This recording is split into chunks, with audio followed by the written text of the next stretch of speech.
Saw dudes, Destiny 2 is facing some serious build crafting issues, and while that topic alone is too large to cover in this video, I did want to talk about something related to it. For the longest time, class items in this game have contributed no stats to builds. There are exceptions to this, of course. Masterworking Armor grants 2 stat points to all stats, there are always stat mods that can be attached, and then there's Artifice Armor, which grants 3 stat points to one area. I always found it odd that class armor wouldn't contribute much, considering that we have to grind other pieces much more. Today's video will present a couple of points that I have thought of. I know many of you may not agree with my take, so please take it with a grain of salt and share your thoughts with me in the comments. I look forward to having a fun discussion, and with that out of the way, let's get started. Point 1. Lack of item importance. Once you get an Artifice class item, you're done farming it, and getting any duplicates are worthless since they don't provide any other benefit compared to the one you already have. This is a problem that only class items have. The other armor pieces like the helmet, gauntlets, chestplate, and boots all come with unique stat rolls and distributions. So even if you get duplicate armor pieces, you are incentivized to compare stat distros with the armor you already have. Class armor, conversely, does nothing, and with a dismissal of legendary shards incoming, they will be of even less value. Point 2.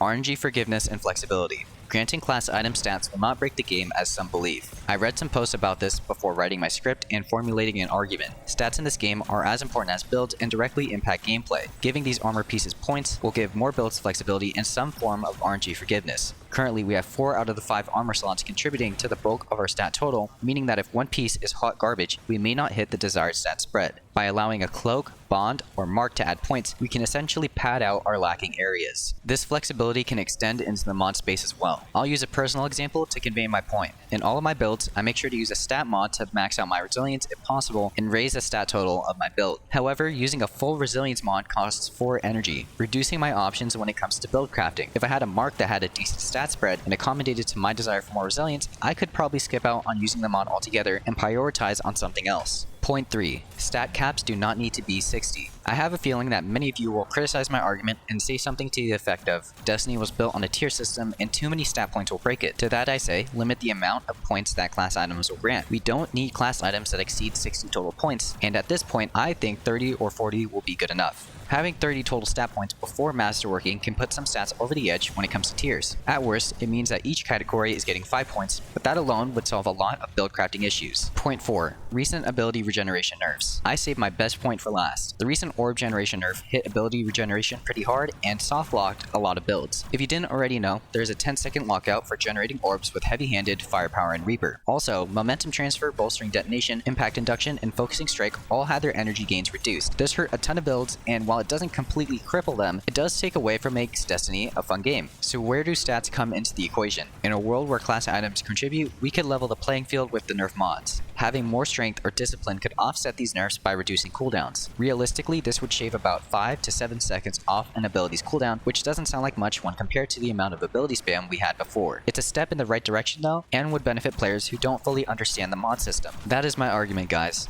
I understand that many of you may not agree, or might have a different take. I'm open to suggestions and more than willing to hear you out. The season ahead of us is a very long one, and I think it's time we create a foundation so that the Final Shape DLC is successful. As always, thank you for watching, and happy farming.